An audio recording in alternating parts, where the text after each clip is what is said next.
สบายดีเพื่อนตัวนี้ค่อยอยู่คิโลไซใต้นะเพื่อว่าสิไปปากเซ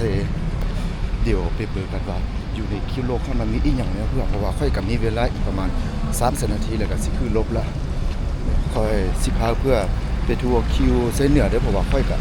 งานบกเคยมาอยู่นี่จะเถื่อนนะเพื่อนแต่เบิร์นโซคือมันก็โอเคมันก็สะอาดดีเลยเพื่อน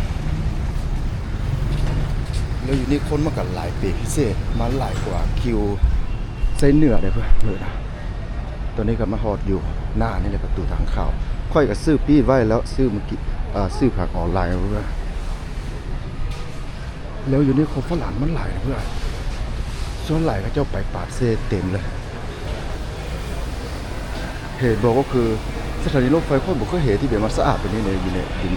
สำหรับในประเทศเราเนาะอยู่คิวไซเหนือคิวไซใต้คิวไซเหนือมันก็บริสะอาดตอนนี้เนี่ยคนเต็มก็คือเขาสามารถมันซื้ออยู่นี่ได้เลยหรือว่าเขาสามารถจองผ่านออนไลน์ก็ได้เพื่อนราคาจากเวียดจานไปปั่นเซมก็ประมาณ230 บาทต่อคนเลยเพื่อนใช้เวลาประมาณ12 ชั่วโมงเดี๋ยวเข้าไปซื้ออันนั้นไปซื้อขนมเนาะเพราะว่าค่อยกับชิมข้าวยังไม่ได้กินข้าวเพื่อนไปซื้ออย่างนี้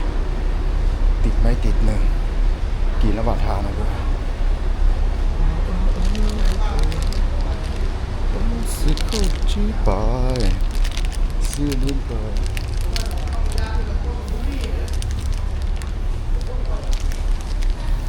มาบุ้งนี่หรอไม่ใช่สำเนียงหรออันนี้เป็นห้างซุปเปอร์มาร์เก็ตอยู่นี่เพื่อนมันก็โอเคอยู่อันนี้เป็นโซนที่ชู่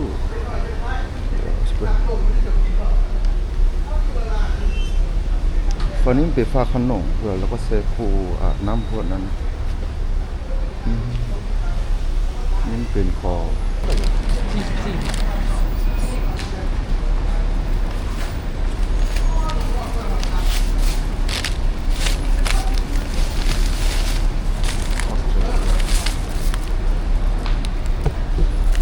ซื้อไว้กินโอ้ราคามันกับแพ้พอสมควรเลยเพื่อน44,000เลยเพื่อนเดี๋ยวน่าจะเอาเวลาที่เขาก็ต้องไปขึ้นรถอะเพื่อนอ๋อนี่30 นาทีไปแล้วพอดีเขาเจ้านัดประมาณ7 โมงแล้วตอนนี้ประมาณ7 โมงไปแล้วอยู่นี่มันก็คือสถานีทั่วไปเพื่อเพราะว่ามันมีของฝากมันมีของกินอันนี้มันเป็นน้ำมันอ่ะอันนี้เป็นของจีบัตเต้ที่ซื้อไปฝากอันนี้เป็นของฝากจากอยู่นี่เนาะก็คือขอเวียนจังนะฝานี้เป็นฝาไข่เครือทั่วไปแล้วฝานี้เป็น5 อาหารเต็มเลยเพื่อน5 คนหลายเบื่อไหมนี่เป็นคิวรถเมตรเนาะส่วนไหลทัวที่อันหนักคนดำมันจะไหลน้อยหนึ่งเพื่อนก็ดำเต็มเลยผู้เขาเจ้าไปใส่แน่เพื่อนอยู่นี่คือว่ารถเมตรอยู่นี่เนาะเพื่อนก็คือที่ไปปากเซ่นะอาจจะเป็นเพราะว่ามันเป็นทางผ่านที่บอกเพื่อนเลยเขาเจ้าดีแบบนั้นแล้วบริษัทมันมีหลายบริษัทเพื่อที่เขาเลือกเอาเลยว่าสิเอาบริษัทใดมันเต็มเลยอยู่นี่ก็คือรถเมล์พวกนี้ก็คือไปจุ่มไว้ไปท่าพอเจ้ามีแต่ปากเซตามที่เขาเจ้าเขียนไว้เนาะเนี่ยปากเซแล้วก็มันมีประมาณไปเซฟหัวนี่มันมี1 บริษัทที่บอกหลังจากนั้นก็คือไปปากเซมหมดเลยเพื่อเขาบอกว่ามันเป็น VIP แล้วก็มาเป็นเตียนนอนนะเพื่อ3120ตัวนี้แต่เขายังไม่ได้เปิดประตูเพื่อมาเป็นเตียนนอนที่เขาสามารถไปนอนได้เพื่อเอาอยู่ข้างในน่ะมันก็ดีว่ะค่อยผมเคยหน้าลบแบบนี้มากระโดดเลยแต่ที่จีนมันจัดรถน้ำท่านมาเวียนจ่านี่สมัยก่อนมากับไปแบบนี้เลยแต่ตัวนี้บูมีแล้วเลยบริเวณนั้นตัวนี้มันกระโดดเต๋อกันนะตั้งแต่สถานีตั้งแต่รถไฟเล่าจีนเปิดแล้วบริเวณนั้นเลยเพื่อนเดี๋ยวสิล้อมเบิกว่ามาเปได้ได้มาคืออันนั้นบอมาคืออันที่เขาเคยนั่นบอเป็นอะไรนะเพื่อน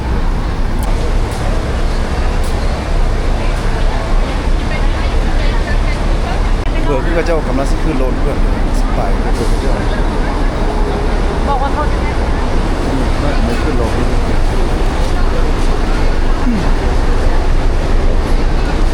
เจอคานสารวัตรนี่ออกไปแล้วหาอมกี้นะเพื่อนพอสิขึ้นรถเขาน่าจะได้ถอดเกอร์ถูกเพื่อนเพราะว่าเจ้าเจ็บอีกอย่างอะไรอย่างนี้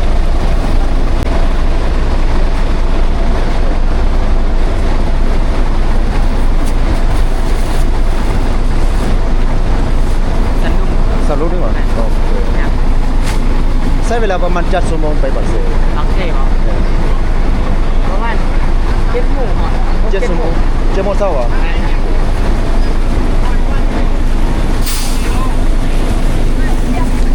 เขาใส่ถุงยาเอาเกิดไปใส่ถุงยาเขาจะบอกให้ใส่เกินคือไปเท่านั้น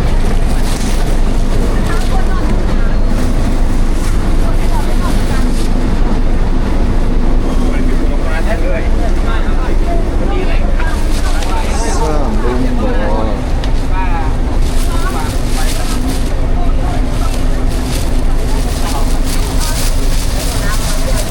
เอาเรื่องเด่นเลยอยู่เนี่ยโอ้ยตัดเข้มมาแล้วเนาะ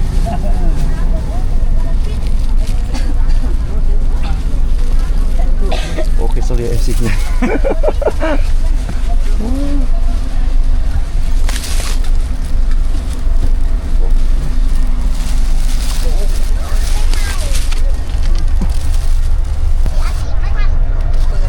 เพื่อมันน้อยคนน่ะที่มันบ่สามารถเอาได้2คนน่ะบ่ฮู้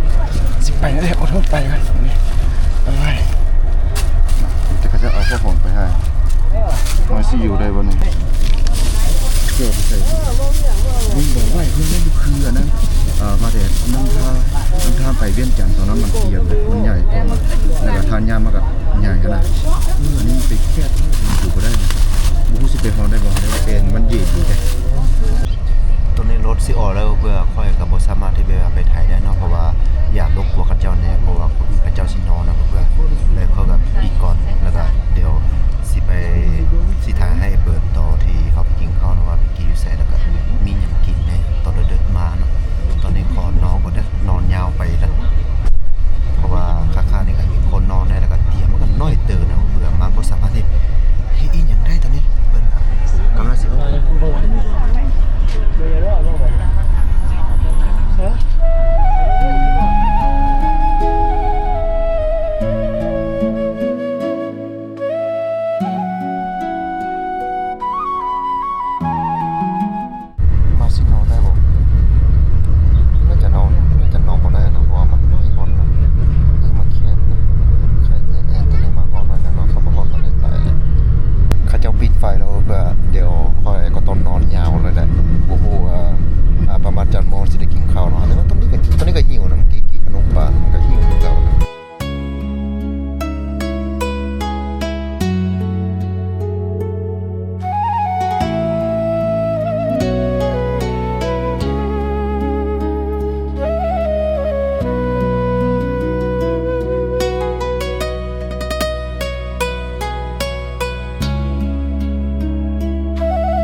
โอ้ฝนตกด้วย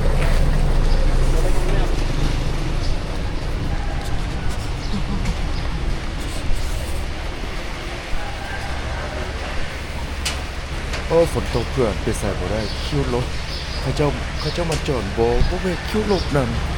มันไม่เพยอยู่แล้วสิไปกินข้าวอีเสร็จแล้วครับข้าวไว้หิวนะที่ว่าสิไปจอดบ่อนั่นน่ะอยู่แคมป์ขอนนะแต่เจ้าบ่ไปจอดอยู่ครับอันนี้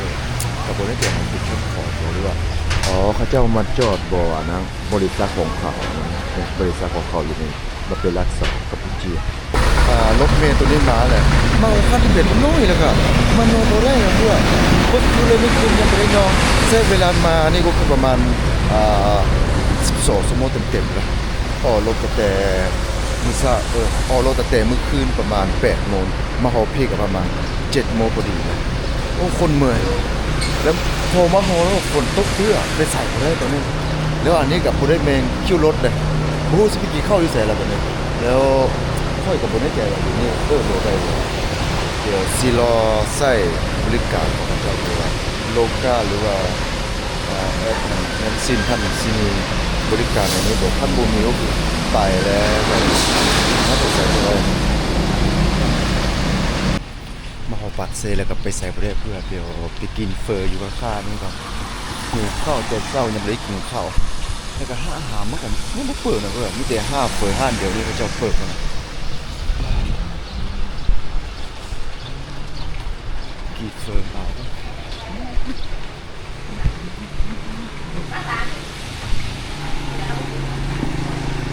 เอาเฟอเด้อ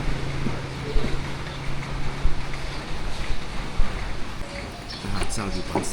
กินเฟอครับ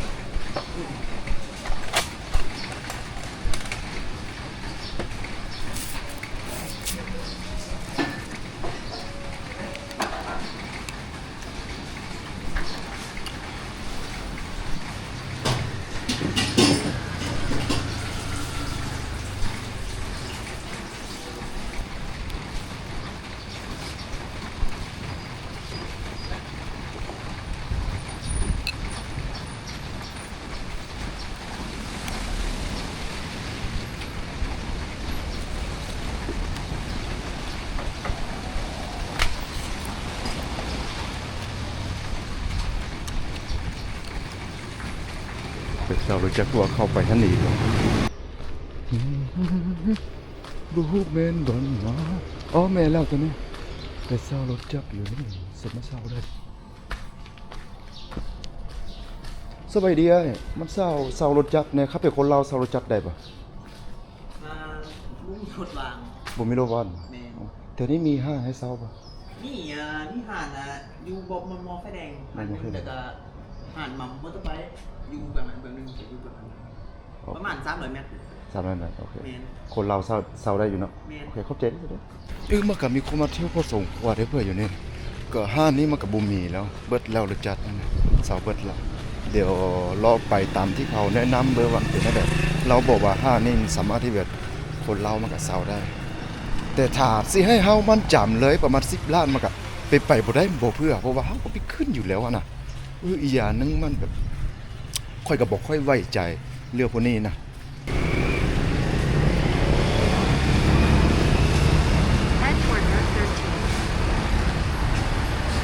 สวัสดีเจ้ามันเศร้ารถจักรนะ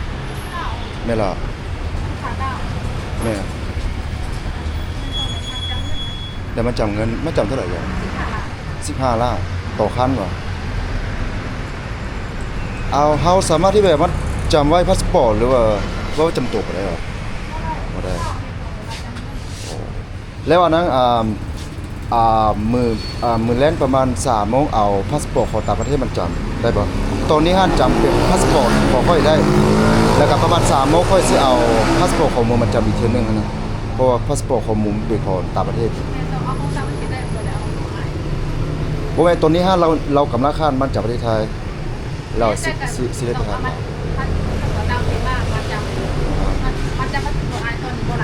ฮะเข้าใจได้ใช่ไหมเหตุบ่เพื่อก็คือตามที่คนเว้านี่แหละบ่ฮู้เป็นหยังอยู่นี่มันบ่สามารถที่ไปวัดเซาห้านเซารถจับได้น่ะอันนี้เป็นละห้าที่2แล้วเด้อเดี๋ยวค่อยสิลองไปถามอีก5นึงมันเป็นเท่าใดโอ้ my god ค่อยก็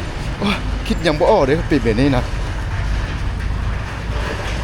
บ่ว่าสิไปใส่ค่อยบ่เคยเจอบ่เคยพอแบบนี้เลย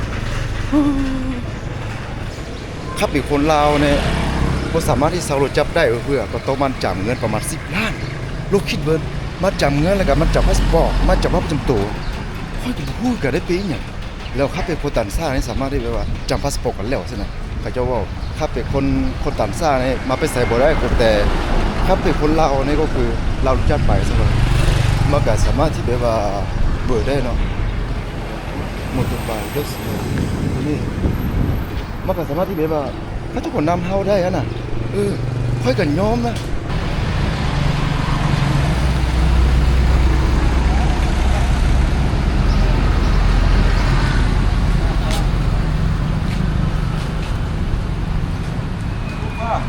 สวัส ายดีไอ้อันไปโรงแรมไปเนาะ โรงแรมอันจำปาพาเลท โอ้จะปลาดี ราคาเท่าไหร่ ผู้ยาวอ่ะ นั่นแหละ โอ้จะเสียวเว้ย30ได้ป่ะ ได้ จะปลาพอดีโอ้เดี๋ยวไปเที่ยวใช่ป่ะ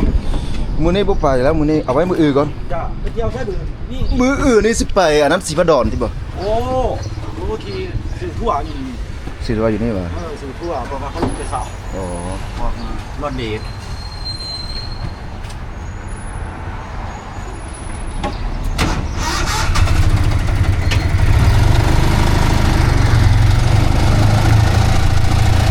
อยู่นี่อีกอย่างแทนเพื่อจะนี่ไปโรงแรมจำปาพาเลท1กิโล30แต่เท้าในแค่มาก่อน20,000แต่ว่ามันยากกว่ามันมันยากอีหลี